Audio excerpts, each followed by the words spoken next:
আসসালামু আলাইকুম। শামস মেডিসিন টিপসে আপনাদের সবাইকে স্বাগতম। আমি আবারও চলে আসলাম আপনাদের মাঝে নতুন একটি টপিকস নিয়ে। আজকে আমাদের টপিক সার্জেল। এই সার্জেল বেসিক্যালি আমরা আমাদের গ্যাসের প্রবলেমের জন্য খেয়ে থাকি এবং অন্যান্য রোগেও এই সার্জেল ব্যবহার করা হয়। সুতরাং ভিডিওটি অত্যন্ত গুরুত্বপূর্ণ। যারা আমার চ্যানেলটি সাবস্ক্রাইব করেছেন তাদেরকে জানাই অসংখ্য ধন্যবাদ। যারা চ্যানেলটি সাবস্ক্রাইব করেননি চ্যানেলটি সাবস্ক্রাইব করে পাশে থাকা বেল আইকনটি বাজিয়ে দিন। এবার আমরা চলে যাই আমাদের মেন টপিকসে। সার্জেন, যার জেনেরিক হচ্ছে ইসমিপ্রাজল। এটি বাজারে নিয়ে এসেছে হেলথ কেয়ার ফার্মাসিউটিক্যালস এবং এর প্রতিটি ট্যাবলেটের দাম হচ্ছে 7 টাকা। আগে বলা হয়েছে সার্জেল টিএনটি একটি বহুল ব্যবহৃত ওষুধ যার সক্রিয় উপাদান ইসমিপ্রাজল। ইমিপ্রাজল হলো একটি প্রোটন পাম্প ইনহিবিটর যা প্রাথমিকভাবে পাকস্থলী খাদ্যনালী সম্পর্কিত বিভিন্ন অবস্থা যেমন অ্যাসিড রিফ্লাক্স, গ্যাস্ট্রোএসোফেজিয়াল রিফ্লাক্স ডিজিজ এবং পেপটিক আলসার চিকিৎসার জন্য ব্যবহার করা হয়। পাকস্থলীতে উৎপন্ন অ্যাসিডের পরিমাণ কমিয়ে সার্জেন্টি অম্বল গিলতে অসুবিধা এবং ক্রমাগত কাশির মতো উপসর্গ উপশম করতে সাহায্য করে।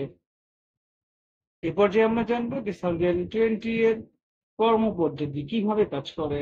সার্জেল সক্রিয় উপাদান হচ্ছে ইসমিপ্রাজল, পেটের অন্তরে অবস্থিত প্রোটন পাম্পে লক্ষ্য করে কাজ করে। প্রোটন পাম্প পাকস্থলীর অ্যাসিড তৈরির জন্য দায়ী এনজাইম এই পাম্পগুলিকে বাধা দিয়ে ইসমিপ্রাজল কার্যকরভাবে গ্যাস্ট্রিক অ্যাসিডের উৎপাদন হ্রাস করে।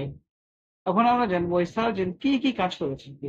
প্রথমেই আমরা জানবো গ্যাস্ট্রোএসোফেজিয়াল রিফ্লেক্স ডিজিজ বা জিইআরডি হলো একটি দীর্ঘস্থায়ী অবস্থা যেখানে পাকস্থলীর অ্যাসিড আবার খাদ্যনালীতে প্রবাহিত হয়, যার ফলে অম্বল পুরোনা স্থাপন হয় এবং মুখে টক স্বাদের মতো উপসর্গ দেখা দেয়।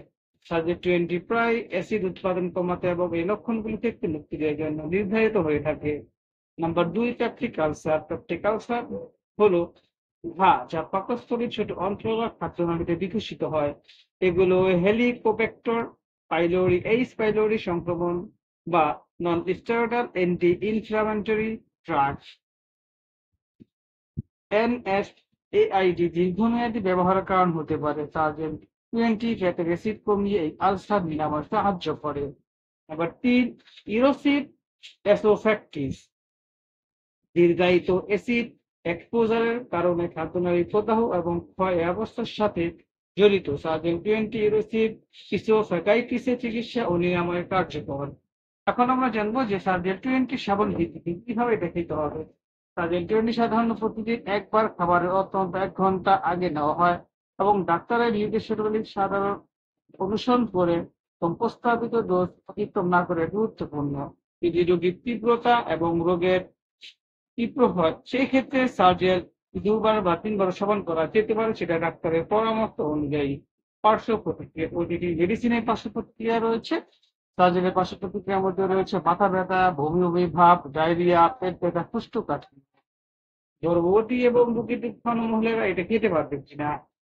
গর্ভবতী এবং বুকের খাওয়ানো মহিলাদের এই ওষুধটি ব্যবহার করার আগে ডাক্তারের সাথে পরামর্শ করা উচিত, কেননা সার্জেন্টি দীর্ঘমেয়াদী পিপিআই এর ব্যবহার হাড় ভাঙার ঝুঁকি বাড়াতে পারে।